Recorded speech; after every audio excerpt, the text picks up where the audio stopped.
Vou aí os 3 pensamentos, malthusiano, neomalthusiano e eco-neomalthusiano. Você precisa diferenciar os 3. Por quê? Aparece na frase, no enunciado do vestibular, você precisa saber do que ele está falando. Ninguém vai dizer no vestibular o que é eco-neomalthusiano ou o que é malthusiano, tá bom? Você vai ter que lembrar da PA e da PG, lá da matemática.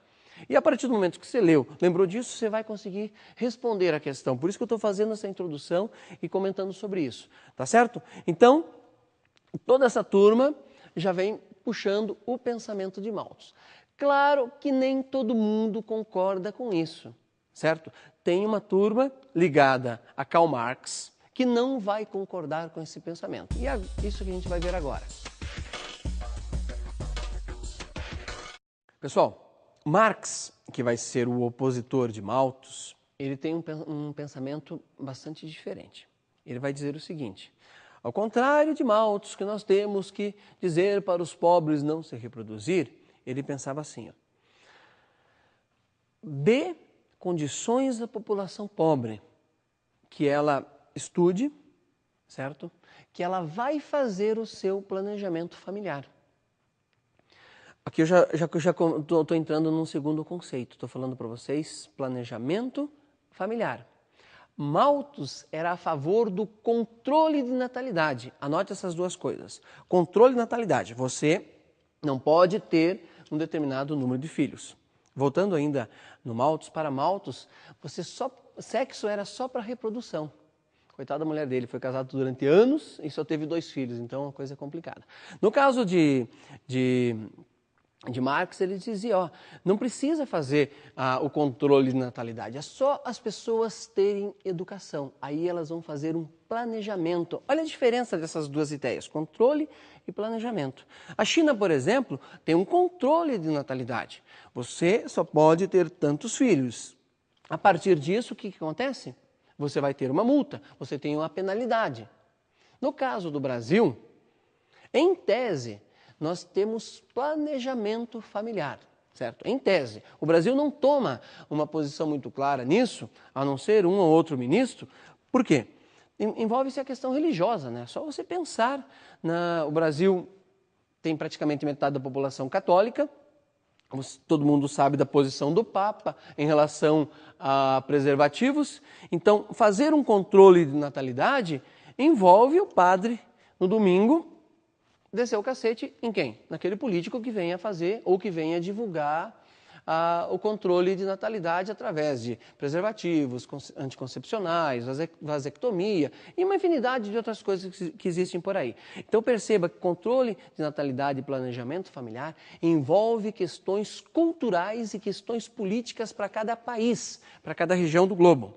No caso da China não existe problema nenhum. Por quê? A China está pouco ligando para as questões religiosas, até pelo regime que eles adotam, certo? Então gravou as 2 ideias principais de Malthus e de Marx, certo? Planejamento e controle familiar que existe, né, entre esses dois pensadores, que eu resumi aí pensando que Marx tem centenas de páginas e idem para o que já foi produzido em Malthus. Turma, agora nós vamos ver alguns conceitos que você deve dominar em relação ao planejamento, em relação à população, em relação ao que se pensa hoje da população mundial, municipal, certo? E do país, ok?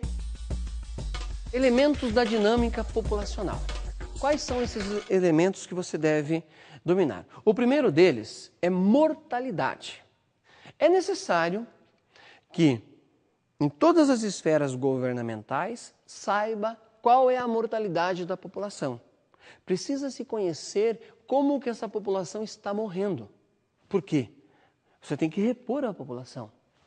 Por que repor a população? Eu estou falando friamente assim, mas os governantes pensam nisso porque senão o país desaparece.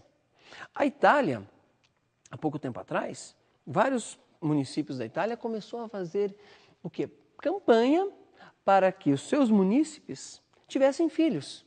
Qual era a campanha? Tenham filhos que nós vamos pagar para eles até a universidade. Ou seja, dando um incentivo para que os casais tivessem filhos. Porque o município pode desaparecer. A mortalidade estava tão grande e não havia reposição.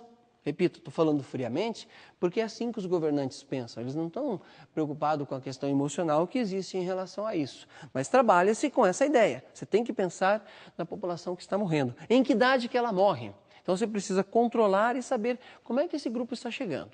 Tá bom? Então, soube da mortalidade. Veja que eu não trabalhei com idade aí. O segundo item é a mortalidade infantil. Agora eu estou falando de idade. Você tem que saber qual é o número de crianças de cada 1000 que está morrendo ao nascer, ou até fazer 1 ano de idade, até que ela complete 1 ano.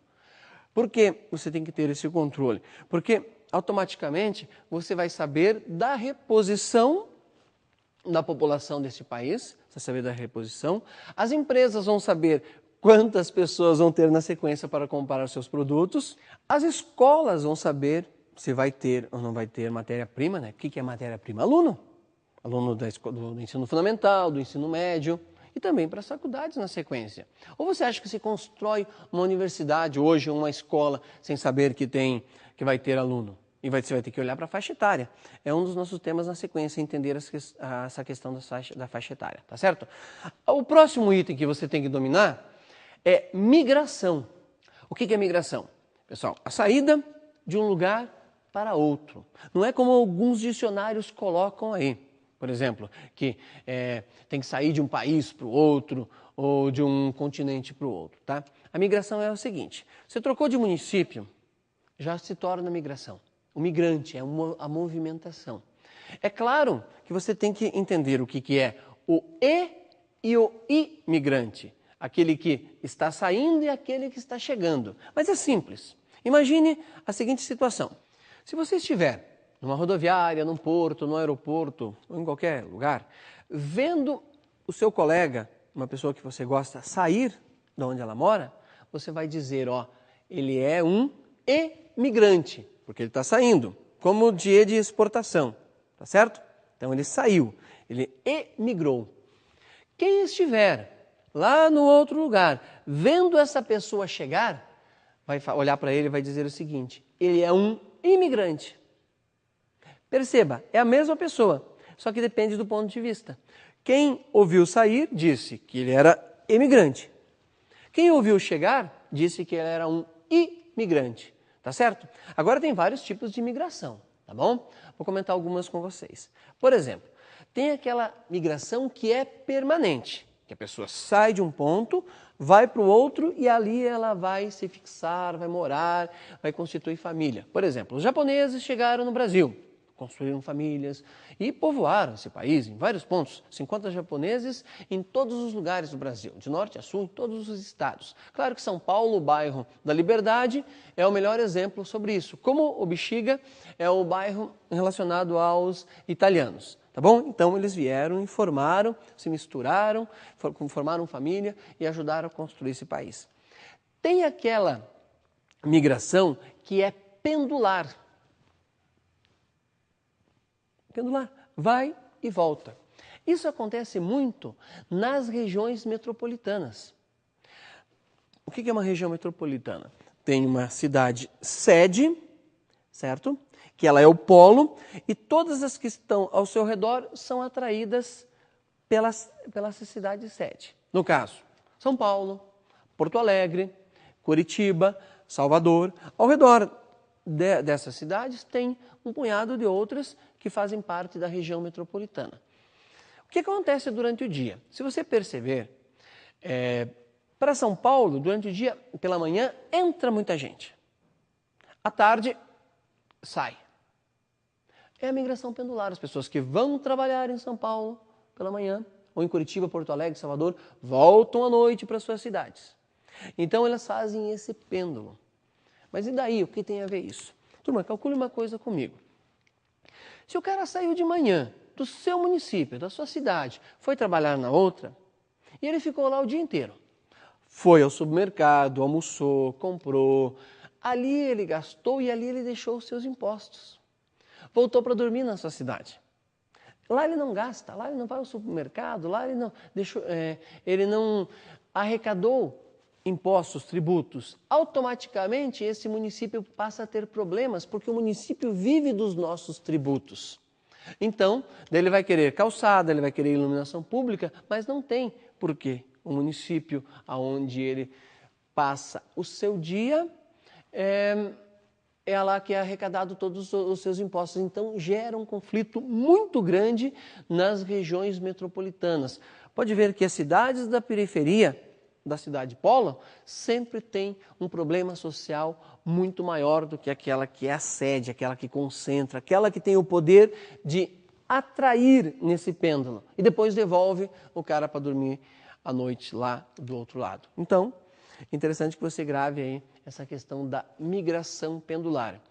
Lembre-se de uma coisa, ninguém migra porque está bom onde ele mora. Ah, não quero, está muito bom aqui, vou mudar de outro lugar para outro lugar. Está muito bom aqui, não quero isso. Ele sempre vai trocar de um lugar para o outro porque aonde ele está existe algum problema. Seja de falta de trabalho, seja por falta de estudo, certo? Então, a migração sempre